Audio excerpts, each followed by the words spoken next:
So, 2 Conjuring Universe films have come out since The Nun that I haven't talked about yet, and since Halloween was at some point, I figured why not? Let's complain some more. In preparation for this video, I rewatched my Annabelle videos from a couple years ago, and yikes.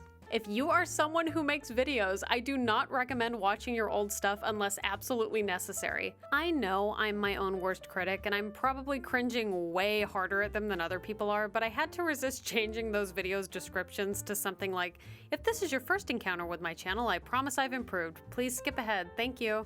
But as much as I wish I could go back and tighten things up and rewrite some jokes, it's nice to know how much I've improved over the last couple years. Unlike these films. I'm not sure how it's possible, but they have managed to get worse. Of the now 5 Conjuring Extended Universe films that have come out, Annabelle Creation is still by far the best one. David F. Sandberg really did a good job with what he was given. I know that I have an entire video where I bust that movie's balls for 20 minutes, but my issues with that film really don't have anything to do with its directing. It's mostly to do with the way that the rules that were set up in the Conjuring films have no meaning whatsoever in the rest of its universe for some reason. I think Sandberg is a talented guy, and I really liked Shazam, which is also the best DCU movie. I'm seeing a pattern here, Warner Brothers. I also noticed that he snuck Annabelle in there to make me feel bad. And Carol, who still hasn't gotten adopted. Sandberg is such a good boy, and even though I didn't care for Annabelle Creation, I feel like he deserved a much better and much funnier video than what I made. I'm sorry. I do my best to at least try to make my videos kind of funny, especially when I'm talking about a film I don't like, because otherwise it's just complaining with no entertainment value whatsoever. And I don't know if other people who make film breakdown videos have this issue, but it's a lot harder to write jokes for films that are like really bad. And by really bad, I mean really boring. To me, one of the worst things a film can do is just be so lacking in substance that you don't even have the option to entertain yourself by roasting it because there's nothing going on to make a joke about. Of the 2 Annabelle videos I made a couple years ago, Annabelle Creation was actually much easier to write jokes for because it was a better movie than Annabelle. My The Nun review, though much shorter, was way harder to write jokes for because it was just so bad. Thank God for that Blood of Christ spit take at the end, or I would have had very little to work with. When watching both The Curse of La Llorona and Annabelle Comes Home, I had the same panicked thoughts I had when preparing for my Nun review because I was just like, oh no, what am I even supposed to say about these other than jump scare bad? Because both of these films represent what's wrong with mainstream horror right now. This business model of throwing a film together with incredibly shallow storytelling as a way to show a bunch of things jumping out from behind other things. And I hate it. Let's get this over with.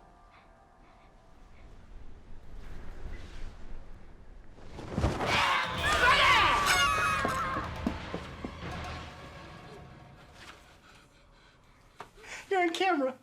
The Curse of La Llorona is based on a Mexican folktale about a woman who drowned her 2 children and then killed herself, turning her into an evil spirit who steals living children in an attempt to replace her own. She is called La Llorona because that means the weeping woman in Spanish, because she roams the earth weeping for her lost children. So yeah, that sounds like it could be pretty scary and tragic if handled properly, but don't worry, this film is not scary or good. Not only do they not have the story take place in Mexico, but this movie has the gall to have it take place in Los Angeles. We flew all the way to Romania for The Nun, but we apparently can't be bothered to make the 2-hour drive to have this film actually take place in this folktale's country of origin. It's right there.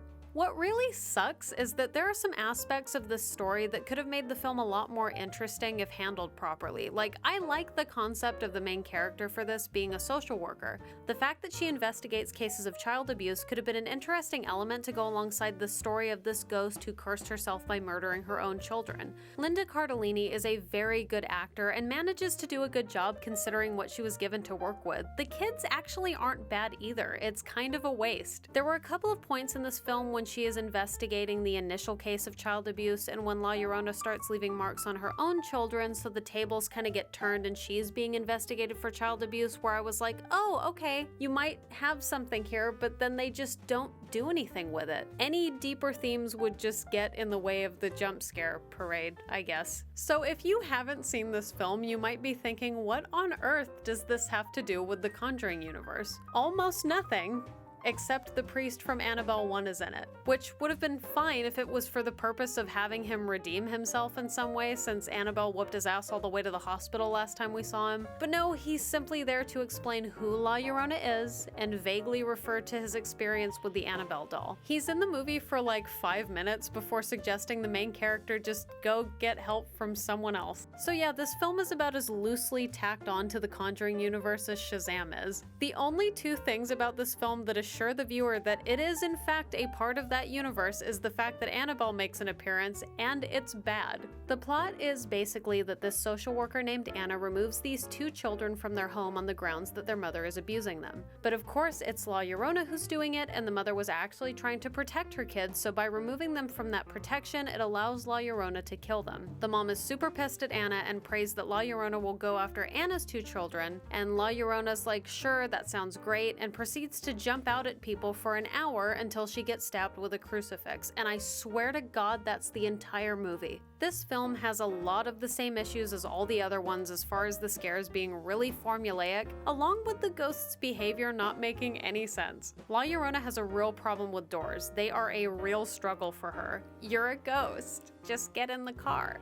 It's not as if she's trying to possess anyone, so going about breaking the characters down by bothering them for a while isn't really necessary. Her entire lore revolves around the fact that she kills kids, but she is garbage at doing it for whatever reason. Of course, the first two children are killed off very quickly the second they're left unsupervised, but with the main kids, she'll kind of jump out at them and then be like, you know what? Never mind, I'll get you eventually. Much like the first Annabelle film, the solution to defeating the antagonist has absolutely nothing to do with any of the extra stuff that's presented throughout the film. There's this hypothesis made earlier in the film that regular religion is not enough to defeat La Llorona, so the main character gets referred to this ex-priest who's now some type of a witch doctor magical man. I don't know. But none of the rituals he performs end up having nearly the impact that stabbing her with a cross does. So I'm not sure why this character was even included. Father Perez could have done that. I'm sure he owns a couple of crosses. This film's hour-and-a-half runtime feels so much longer than it is because most of it's just filler. As tragic as the original folktale about this ghost who roams the earth weeping for her lost children is, you would think it would make for a much deeper film than what we were given in this case. Unlike films like Mama or The Babadook, there is no effort at all made to delve into the deeper themes of mental illness, motherhood, or child abuse. This film is so incredibly bland, I'm actually kind of surprised I've been able to go on about it as much as I have. This next one's gonna be harder. Annabelle Comes Home is an entire film about young girls walking around corners. That's all I have. This is, without question, the worst Conjuring Universe film so far. I don't know what I'm going to do. This is just a movie about nothing. You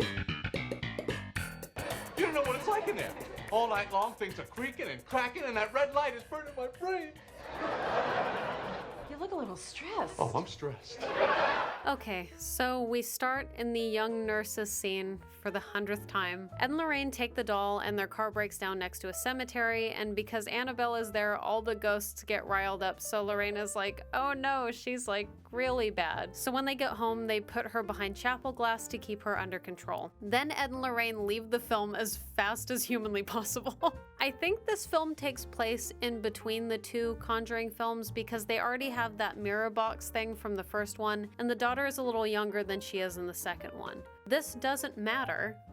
I just thought I'd share. The Warrens' daughter Judy is being babysat by some high school girl while they're away on a job, and her annoying friend decides to go into the Warrens' spooky room and let Annabelle out. This causes all of their haunted stuff to act up because apparently Annabelle's demon power is to make other evil spirits more upset than they already are. She's basically just a bad influence at this point. And then, after every poorly executed jump scare with obnoxious sound design possible has been completely exhausted, they put her back in her cabinet. Fuck off.